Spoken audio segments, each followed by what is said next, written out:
Welcome to a practicePRO CPD, brought to you by LAWPRO. Hi, I'm Juda, Strawczynski, Director of practicePRO, LAWPRO's Claims Prevention Program. Thanks for joining me for this talk on fraud prevention and cybersecurity. In this presentation, we'll review the fraud problems faced by lawyers and understand how lawyers are targeted by fraudsters. We'll review the common types of frauds and focus on bad check frauds and cyber frauds. We'll provide fraud prevention and cybersecurity tips and conclude by leaving you with some further resources. Lawyers face a range of significant fraud threats. Bad check schemes continue to be regularly attempted against lawyers in a range of practice settings. Cyber frauds are on the rise and, as we'll see, are also increasing in severity. Real estate fraud remains a major concern, and lawyers need to be continuously vigilant. Corporate frauds and internal frauds continue to pose risks to lawyers and firms as well.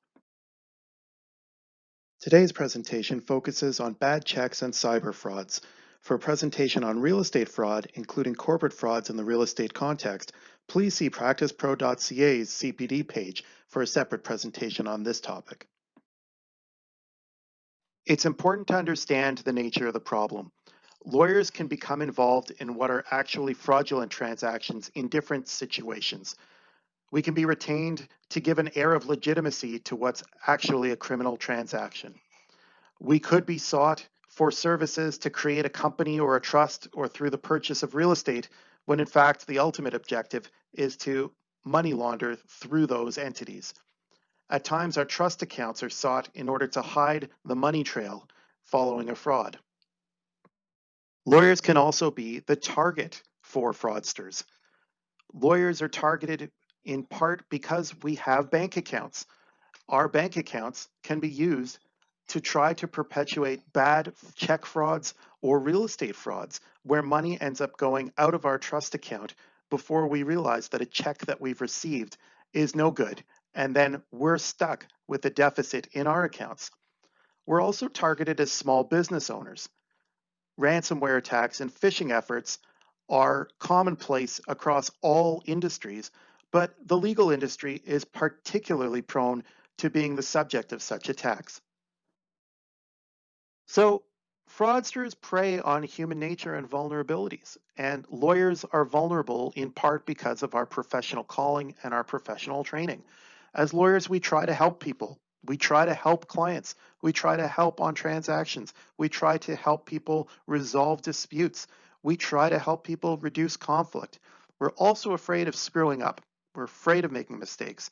And we're afraid when we risk losing clients, because at the end of the day, we also are trying to make sure that we have a viable practice. Fraudsters know these weaknesses. They exploit vulnerabilities to try to get lawyers on side and participating in their fraudulent activities, either by turning a blind eye or knowingly participating. Either way, fraudsters seek to make sure that lawyers do not pay attention to red flags that are on the transactions that they have been involved in. And there are significant consequences for the public when lawyers are involved in a fraudulent transaction. First, there are victims. They may be known to you. It could be that your own client is defrauded of funds. It could be that your own staff become duped in the process of an attack. These types of frauds, when they are known, generally erode the public's faith in lawyers, in our justice system, and our public institutions. They also come at significant cost. In British Columbia, for example, a significant fraud led to a levy, the special additional cost that needed to be instituted over the course of several years in order to ensure that they had sufficient amounts in their insurance program to cover future claims. There are also significant costs for the regulator. When the Law Society has to involve itself in potential frauds, these end up being significant forensic investigations requiring significant time and expertise. They are costly to conduct, and that increases the cost of regulation, which in turn is paid for by lawyers and paralegals. Of course, the consequences for you of being involved in a fraud can be extremely damaging. Of course, there's reputational damage if word gets out that you've participated in a fraud or were duped. There's also a significant professional liability risk. Of course, this will always depend on the situation, but you could end up in litigation. There may be coverage exclusions depending on the type of fraud, your participation in it, and other factors that would have to be considered. Finally, there's the risk of law society discipline. And if you ought to have known of the fraud, you could face significant discipline up to and including losing your license to practice. And a reminder, of course, that LAWPRO's policy excludes coverage for dishonest conduct and for fraudulent, criminal, or malicious acts. If you knowingly are participating in a fraud, you'll be on your own. Although for obvious reasons, LAWPRO excludes knowing participation in a fraud from its coverage, we do have innocent party coverage that's available. If you were acting on a matter that turned out to be a fraud, but you were an innocent party within it, we have coverage for up to $250,000. Higher limits are available of up to $1 million. All of the information can be found at endorsement number 5, and if you're interested in upping your coverage, you should contact LAWPRO's customer service department. We do have some limited protection for cybercrime, but it must be the direct result of the performance of your professional services, and there's a total limit of $250,000 that's available. And so there is also a risk, depending on the type of fraud, that even if you are covered in part and you weren't a knowing participant, that there may be excess amounts that you might be responsible for if you don't have sufficient coverage. So let's review some of the frauds that we see at LAWPRO, including bad check frauds. Bad check frauds you can learn about on our sister website, avoidaclaim.com. We describe all the different types of bad checks that are out there. But basically, they are all starting with a fake, made-up legal matter with the goal of having the lawyer run a fraudulent check through trust through your bank account, and then you will disperse the money from that check. The fraudster will get that money, and then the bank will call to tell you that was a fraudulent check. If you've already paid on it, there's a shortfall in your account, and then there's a fight about who at the end of the day is stuck with that shortfall. And if you haven't followed certain protocols, it could be you. So here are some of the common types, and you can read about each and every one of these types on avoidaclaim.com. But in a bad debt collection case, for example, the lawyer is contacted to help some sort of purported business to collect on a bad debt in your jurisdiction. And these can get quite sophisticated, where it looks like it is a genuine company, or the contact information, but for a couple of changed letters, does appear to be a legitimate company. And the fraudster will probably be able to provide some sort of documentation to support this claim. And if you are retained, they will likely be happy to sign, and rather than have a retainer, they would ask you to just take your fees from the settlement, and lo and behold, whoever is supposed to have paid pays very quickly after some minimal work on your part. Turns out, though, that that check is a fraud. You've paid the settlement back out to the fraudster less your fee, but you're holding the bag because it turns out that the check was not worth the paper it was printed on. And that's just one example of a bad debt collection scam, but there are other bad check scams involving family law, where there's a purported disagreement between spouses and money's about to come through miraculously, or a business loan where payment comes due, or IP licenses where payments are due, where the royalty check just needs to get enforced, where somebody needs to write to remind someone to pay for their use of some bogus IP, where there may be an initial retainer paid to you by your own client, but it's a bogus check and then they'd like their money back. And so there are bank protocols on how long you should hold on, and there are insurance protocols about how long you should hold on to your check. The point being, though, is that if you are accepting any payments by check, if you have monies going through trust by check, there are certain requirements that you should be paying attention to. And to be clear, this stuff gets pretty sophisticated. These are some pictures on the next slides of some fake IDs, passports, licenses, documents, checks that lawyers have received. They're all fake. So just to give you a sense of the level of sophistication of the scams that are out there right now. And there are technologies that are getting better and services that are getting better. You can now do a search on an Ontario driver's license for free online through the government. And that can be a very helpful check to make sure that if you are being presented with client ID, it is a legitimate form of ID. But it gets more complicated because we're in a global world and there are all sorts of different types of IDs and purported credentials and purported business structures and purported bank checks. All of these checks are actually frauds, and you'll see some of them look quite believable. They seem to come from reputable banks in many cases, and often it is a clerk or you who have to carefully check and then be careful about when money is going in and out of your account. Here's some tips to prevent bad check frauds from occurring in the first place. First, educate. It's important to know the red flags for bad check scams. Taking the CPD is a great first step. It's important to review the red flags on a continuous basis and be on guard for new shifts and new scams that are occurring. You can subscribe to avoidaclaim.com to learn about new scams that are emerging. You should also train all the people in your office about bad check frauds. Every staff member should be aware of the red flags and be on constant alert for the risk of fraud. Nobody should be releasing funds without obtaining consent to do so. You should always use two-factor authentication of your instructions before releasing funds. So if somebody's emailed you to say, go ahead, release the funds, call them on a trusted number to make sure that that is in fact their instruction and that they just haven't had their email account hacked. Do not release funds without following banking protocols.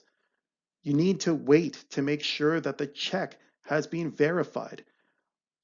LAWPRO offers limited trust account overdraft liability coverage. To be eligible, though, you need to wait at least 8 business days before releasing the funds, or obtain confirmation in writing from one of the financial institutions. Getting confirmation by phone or by talking to someone in the bank and then documenting that conversation in an email back to the bank counts for this purpose. Otherwise, there's risk that the check that you are basing your release on will not be good, and there will be a shortfall in your own account. Take these steps every time. Create a checklist that can help you make sure that these are the to-do actions, and that will help reduce your risks as you close out transactions. So bad check schemes are alive and well, unfortunately, and to add on to that, we now have cyber risks that are getting more and more sophisticated daily.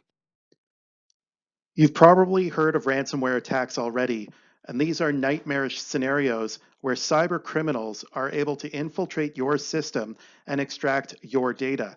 They then encrypt your data so that you can't get access to it, and then they threaten to publish your data unless you're willing to pay a ransom. The ransom is often required to be made using cryptocurrency, which makes identifying the criminals difficult. And the frightening part for law firms is that it's overwhelmingly small to medium-sized businesses, including law firms, that are targeted. The risks are not just the loss of your data, but the loss of confidential client information as well. Successful cyber attacks that have made the news recently include one against microbrewery Waterloo Brewing. In this case, an employee transferred over $2 million to a fraudster who was pretending to be an employee of a creditor. Life Labs was subject to a significant cyber attack that put the personal health information of approximately 15 million patients at risk. We've seen local hospitals and governments also the subject of cyber attacks, and yes, law firms as well. We've seen successful cyber attacks in Manitoba, Alberta, and yes, Ontario. So let's talk about some of the types of risks we see. You've probably heard by now about phishing. There's also smishing, which is when it's a text message ask, or vishing, where it's a phone call. And I can't imagine if you haven't heard a phone call yet at your cell phone telling you that there's an arrest warrant out for you for failure to pay taxes. Congratulations, but I'm getting those calls probably once or twice a day right now, and they're aggravating. And just know as you hang up the phone that it may be aggravating to you, but somebody else is scared, and somebody else is pressing a button and being purportedly connected to a representative of the CRA or another entity that has some power over their lives. And some people are clearly sending money, making it worth these people's while to continuously harass you by phone, email, text, or otherwise. Sometimes these purport to come from quite reputable sources, not just our government, but big businesses. Banks, for example. I can't count the number of times that I've been called to be told by a big five bank, purportedly, that my credit card with them has been compromised and that they are on the line with their fraud prevention center to help me. Well, as soon as you ask that fraud prevention center if they can give you a direct line where you can call them back, you will likely hear the dial tone. The point being, though, is that these are schemes where people are trying to get access to your bank details, credit card number, or other personal information. You've seen some of these presumably already, where somebody sent you a refund. And we see these in our check scams as well, where people try to say that this is a refund check and you've never even heard of the supplier. Sometimes they try to dazzle you with prizes. Sometimes they try to make you anxious and work through your fears of having your privacy or your security violated. These are very sophisticated, and in fact, over 90% of all data breaches start with a phishing scenario where someone has clicked on a link. So here's some examples of some. This is my boss, Dan.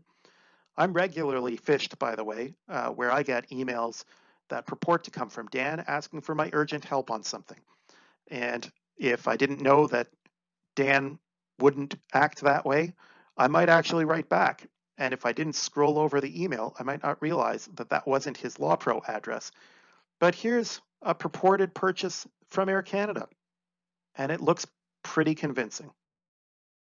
Here's another one from another former employee, from Kathy Waters, who was our CEO, with a purported email from our controller at the time, asking for some help with some disbursements. And the idea is to try to verify that that is actually an active email address, and then to try to get funds wired, change in a couple of numbers along the way, and out the money goes, never to be seen again. So thankfully, there are some quick fixes to spot phishing scams. The first is that if you put your mouse over an email recipient name, it will show you the full address. And so you can see whether that email is the one you would expect to get mail from, or whether it's a new address entirely. In my case, for example, my boss was sending me things purportedly from a Gmail account, and that Gmail account had a whole string of letters and numbers that made no sense as part of the address info. That clearly was not my boss. Sometimes there will be bad spelling or poor grammar in what's supposedly a professional, sophisticated corporate communication.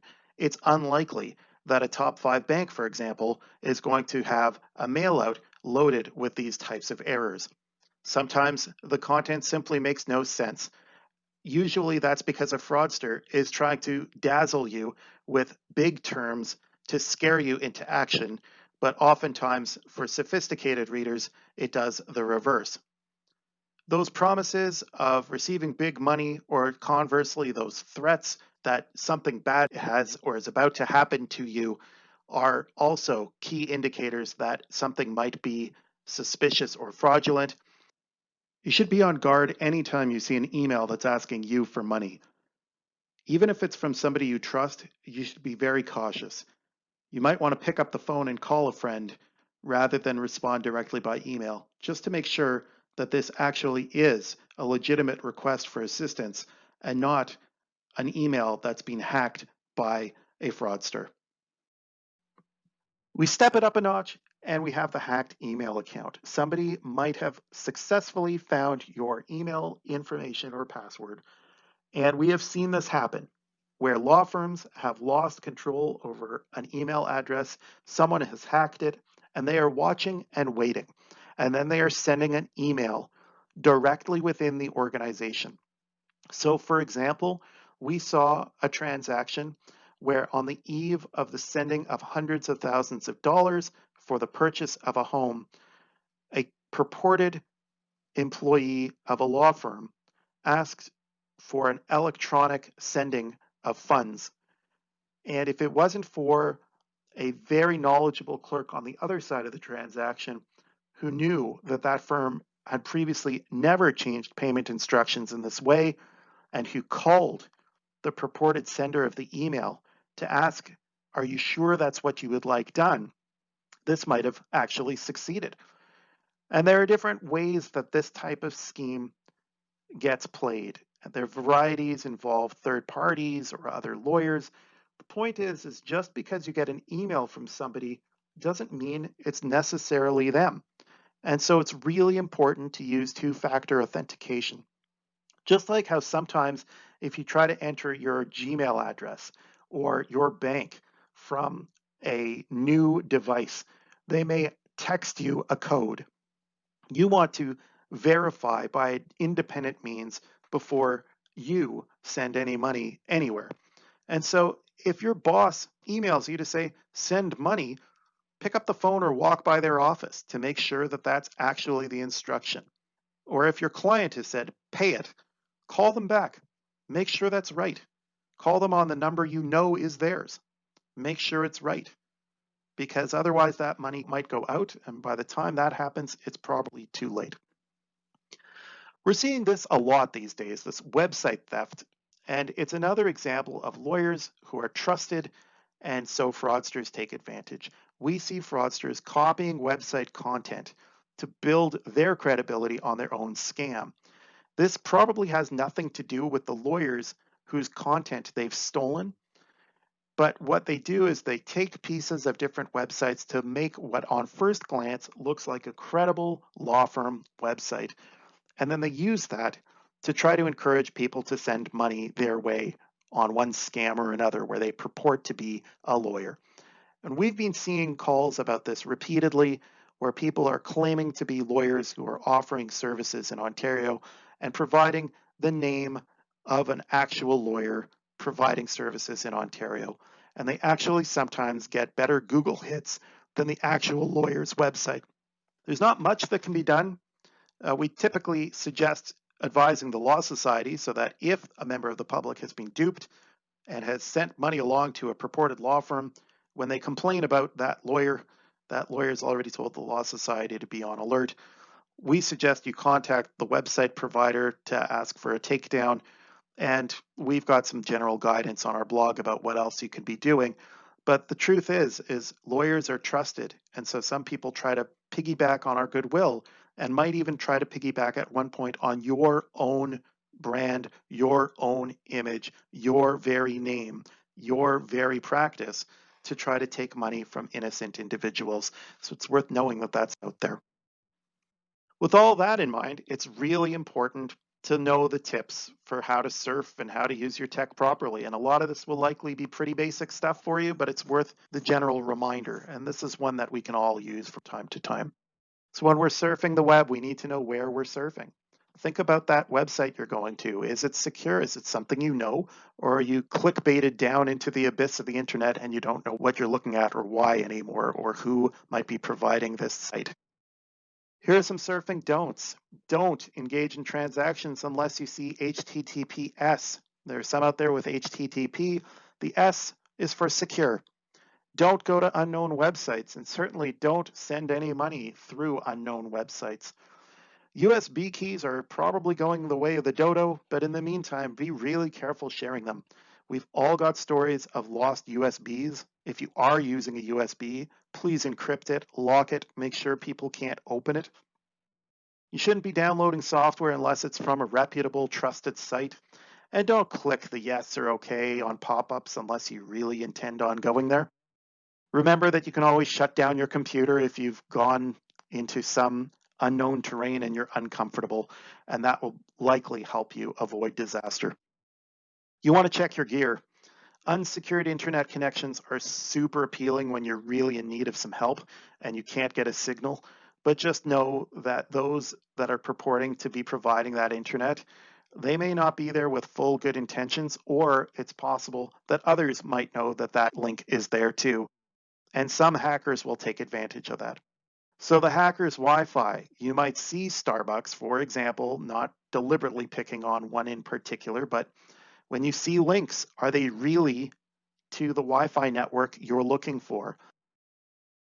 So here's a depressing list. This is called the worst passwords list. This is the list of the 25 most common passwords from a report produced by internet security firm Splashdata. Splashdata has been doing this study since 2011, and basically what they do is they have published this list based on data examined from millions of passwords leaked in data breaches mostly occurring in North America and Western Europe. So you can see that the leader, it's a crazy one. It has a warm place in my heart thanks to Spaceballs, but 1, 2, 3, 4, 5, 6 is still the number one, and it is unchanged from last year. But Splashdata estimates that almost 10% of people online have used at least one of these 25 worst passwords. They think that nearly 3% of the population online is using the Spaceballs password 1, 2, 3, 4, 5, 6. That's pretty sad. When you look at these are pretty easy. A hacker could be using these 25 just to see if they get lucky. The point is that if you don't take care of your password, it's pretty easy for these to be hacked. So let's learn a bit about what you could be doing if you happen to have any of these as any of your passwords.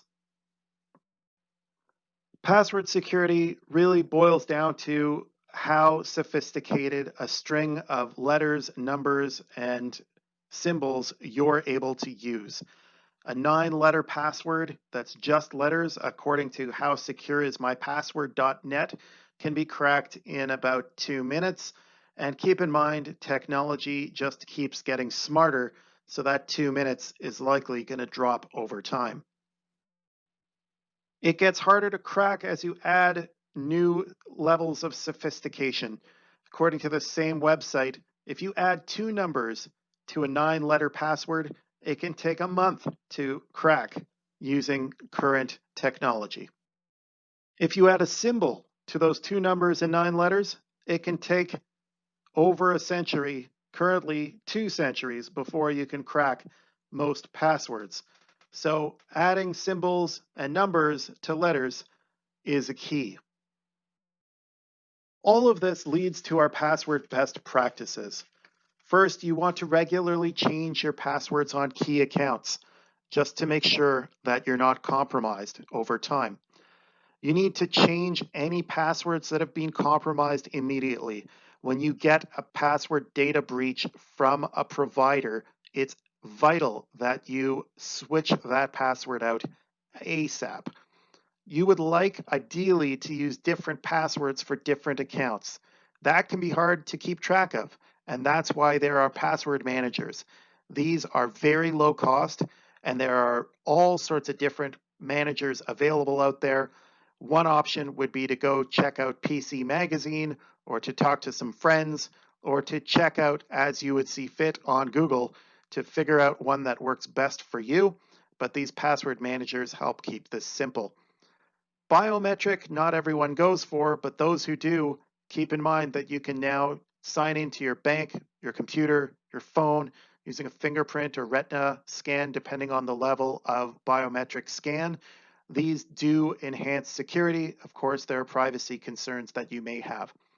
But using two-step verification, like the banks do, can always help when you are using sites which require a form of login. If two-step authentication is available, it's a great path to enhance your security.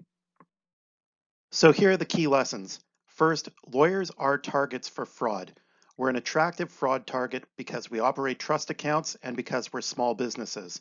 Fraudsters will seek to exploit our human vulnerabilities, and so you and your staff need to keep vigilant.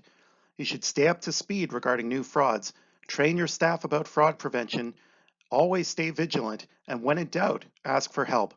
Practice supports are available, and LAWPRO and the practicePRO team are here to help as well. To learn more, here are a few additional resources. Of course, there's practicePRO.ca. You can learn more about issues such as COVID-19. We've got continuing professional development, practice aids. All of the LAWPRO magazines are available from this site, as well as other helpful resources, including template retainer letters and our managing series booklets.